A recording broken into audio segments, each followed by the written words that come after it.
Assalamualaikum warahmatullahi wabarakatuh. Pamirsa, dina dangat ayana urang medar deui carpon tina majalah Campaka nomor 20 genap tahun 1860 genap. Carpon anu baris kapidangkeun judulna nyaeta Kawijaksanaan Pak Ageng. Ieu dianggitna nyaeta ku Kelana Jaya. Sumangga supados teu nyangkolong teuing kana waktos wilujeng ngadangukeun. Moal bisa kardi suruh Pak Ageng ka salah sahiji pagawe bawahanana anu ngadeuheus ka anjeunna. Perusahaan moal bisa mere nginjem duit anu sakitu reana. Yeuh keur keperluan perumahan jeung dana sosial teh ngan disadiaan Rp500 pikeun setengah tauneun. Mangkaning anjeun rek nginjem sabaraha? Pak Ageng nengetan surat permohonan kardi anu ngagoler payuneunana. Rp100 moal bisa wayahna jang, lain Bapak teh hayang ngabantu, da memang Bapak oge nyaho kumaha kahesean neangan imah sewaan zaman kiwari. Sumuhun kahartos ku abdi oge walon kardi bari tungkul manawi aya kawijaksanaan Bapak. Nah kinten-kintena abdi kawidian upami ngalebetan salah sawios perumahan dinas nguping wartos ti rerencangan sanggemna aya 2-3 anu kosong teh eta oge moal bisa di anu hiji geus diajangkeun kepadana, nu dua deui diprioritas utamakeun pikeun para pagawe anu caricing keneh di hotel-hotel. Kumaha atuh Pak, sing hawatos we ka abdi. Kumargi abdi teh sasih payun kadatos ngosongkeun rompok anu disewa ayeuna. Kardi keukeuh ngaranghik susuganan manah Pak Ageng luntur ku omonganana. Moal bisa ari kudu mere nginjem gede-gede mah di Bapak oge lain teu nyaho kumaha cara-carana nyarewakeun imah zaman kiwari. Memang kacida teuing, tapi kakudu mayar sewa kontrak saanu tauneun, saanu Rp100 malah nepi ka ribuan pisan. Tapi kumaha da duitna teu nyukupan, kumaha lamun Rp10 ieu mah lumayan we sebagai bantuan ala kadarna ti pihak perusahaan sugan keur mayar-mayar rodana atuh. Kusabab kardi ngarasahan deul ampir-ampir poho pamitan ka Pak Ageng oge. Sawios atuh ari teu tiasa mah Pak, kapaksa abdi namgut ka tukang renten manawi permios. Ngomongna kitu teh kardi bari jung nangtung tina kursi hareupeun Pak Ageng. Atuh di bisi duit anu 10 perak karek dilumayankeun mah datang deui we ka Bapak. Sugaan ka hareup mah kaayaan teh moal kieu-kieu teuing. Kardi teu ngawalon terus kaluar ninggalkeun pingpinana. Sanggeus kardi undur hulang Pak Ageng ngalamun mani anteng. Dosa yeuh aing geurentes jero manahna. Kamari padana geus meunang bantuan perumahan dinas. Manehna oge sarua jeung si kardi diusir ku anu boga imah.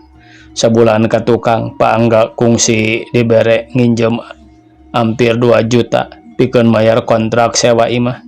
Tapi antara Angga dana jeung kardi mah tangtu aya bedana. Teuing atuh. Lilir soteh kagaingkeun ku kiriningna telepon. Halo, saurna bangun teu parurun. Oh mami, aya naon make teu teleponan sagala? Engke bae urang badami di imah. Trek telepon dituna deui dina tempatna. Aya bae budak teh kuloba pisan pamentana. Pak Ageng kukulutus nyarira. Dia teh telepon ti juragan istri mupulihkeun yen den Titi putra kakasihna mogok kuliah. Capek cenah hayang dipanggaleuhkeun skuter anu geus dijanjikeun ampir unggal poe ku ingkang Rama. Ulang deui Pak Ageng ngahulang beki anteng. Ti mana atuh neangan duit keur meuli skuter teh, sanajan anjeunna pangkat gede oge. Ari gajihna mah leutik kasangkar ku peraturan kamari basa gajihan teh nganarima 300 punjul sawidak. Sangkilang geus dikalikeun 5 kali gaji tahun tukang eta teh. Rada sungkan oge Pak Ageng mulih poe eta mah hoream debat jeung patih goah risik ku puncerengna juragan istri, tapi dalah dikumaha da balik mah kudu dina mobil anu disupiran ku Mang Asmita. Anjeuna manyun mani bakatut Mang Asmita anu geus apal kana panganggo dunungan teu baca carita ieu. Bener we, sumping kabumi teh ditampi ku panggambreng. Sanajan dengan sanggup ngaleyak minuhan meja oge, anjeuna tuangna teu pati segut atuh da sirikna teu unggal huap digoongan ku pangomel juragan istri. Mun engke heula atuh mi, sabar, ieu mah ari aya pasoalan teh. Teu mandang salaki kakarajol ti pagawean, terus we ngocoblak. Bongan lepat anjeuna, gampil janji sagala. Saurna bade manggalahkeun skuter teh sasih ieu. Atau si nyai nagih ka abdi nepi ka tadi mah mugen moal kuliah deui pokna.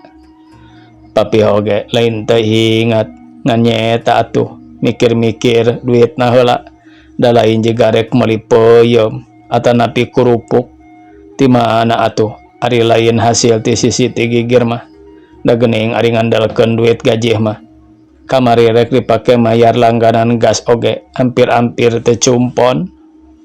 Juragan istri teh eleh jajaten masihan saran anu meunal. Kieu we atuh pi. Saur anjeunna rada leuleuy. Sanes aya keneh bumi anu kosong di komplek perumahan dinas teh. Narosna kitu teh bari neuteup rarai Pak Ageng. Ari kitu rek kumaha mamih teh? Ya, kieu geura calik nangis nyaketan rakana. Kumaha upami bumi dinas dianprah ku papi. Rompok ieu urang sewa kontrakeun. Piraku tepajang 50 mah sasasi. Jalan nama telangkung papi kumaha muter-muter nama. Nya alus saran pamajikan teh ye. Gerentos manahna Pak Ageng. Bari mesem manis anjeuna ngawalara. Gampang ari nyarita mah nih. Tapi dikamanakeun ye banget papi. Loba pisan nu butuh ku imah teh. Malah kakara tadi pisan papi nolak salah saurang pagawe. Nu rek minjem duit pikeun mayar kontrak sewa. Kari-kari urang pisan nu ayeuna deuk ngeunah-ngeunah ngeusian imah dinasnya. Gancang pisan nambalangna juragan istri. Upami ngemutkeun kana kaisin sareng pri kemanusiaan mah atuh moal aya kamajengan urang teh. Geura tingali tuh tatangga urang. Maranehanana teh sami jeung urang tadina mah. Cobi tingali ayeuna beh mobilna putrana garaduh motor hiji sewang. Atuh eusi bumina mani hurung herang kitu. Nah papi teu kabita. Terak pisan cariosan juragan istri kitu teh. Da buktina Pak Ageng teu lemek teu nyarek ngan saukur unggut-unggutan. Buktina heuleut sabulan ti harita Pak Ageng ngalih ka perumahan dinas sanajan imahna leuwih leutik. Tapi eusina pretek jiga toko anyar pindah kumaha teu rek kitu atuh. Da hasil ngontrakeun imahna teh meuni meunang saanu Rp1.000.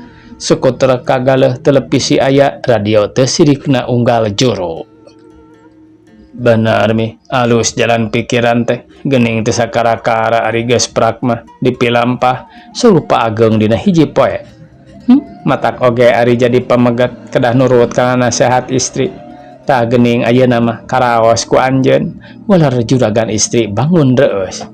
Tapi si nyai make pipilweun kana demonstrasi sagala. Nanahaon cenah demi ampera-ampera kitu dedengean teh. Duka lah dasar barudak we sok kabawa ku sakaba-kaba. Walar juragan istri bangun nganggap enteng kana popolahan barudak mahasiswa. Sabuni-buni na anu titik-titik awal akhir katung tik oge kitu deui kalakuan Pak Ageng anu sering-sering nyaleweng.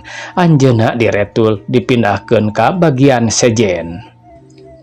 Mi hadena we urang geus laksananya saur Pak Ageng. Mohon atuh sanajan papi pangsiun ayeuna oge moal kakirangan artos ieu tuh di CP Balakutak aya saanu rupiah, di Tuan Ikhwan aya saanu Rp100 ku sasasi 10% oge moal dugi ka kalaparan sugan. Pak Ageng gomojang meningagak-gak kataji ku cariosan tuang gereha. Ira cenah si Nyai rek mimiti kuliah deui. Duka atuh pi, pokna mah mogok keneh. Rupina si Nyai mah mung saukur kababawa ku si Jaka. Eta lah pemuda anu sering nyamper ka dieu. Eta ayeuna mah si Nyai make wantun ngalepatkeun kalakuan nu jadi bapa sagala. Dasar budak teh. Dasar budak teh nyaho males budi. Kanu jadi kolot. Keun bae ulah digetrik-getrik bisi pundung deui. Geus bosenan oge areureun sorangan sugan. Pak Ageng nyarios kitu bari rada tampi raos ongkoh. Lewas anjeunna ka petengahan ngadon ngajayagdag dina kursi males cetrek dan sistor di setel. Aya we budak teh. Kamari ieu mogok kuliah. Cenah teu dipangmelikeun skuter. Ayeuna geus cumpon ka hayangna. Hayo make pipilueun mogok sagala. Teu pararuguh. Geurentos manah Pak Ageng. Sanyana anjeunna teh remen pisan kaisinan ari ngobrol jeung putra kakasih teh loba pisan serangan-serangan ti enden titi anu keuna kana mamaras ingkang Rama. Malah antuk namah make rek ngajual deui skuterna barang nyahueun kumaha cara-carana bapana meunangkeun imah dinas jeung duit keur mayar skuterna teh. Zaman titik-titik geurentos Pak Ageng. Tamat pamirsa. Carpon anu judulna Kabijaksanaan Pak Ageng. Sakitu anu tiasa kapihatur. Wassalamualaikum warahmatullahi wabarakatuh.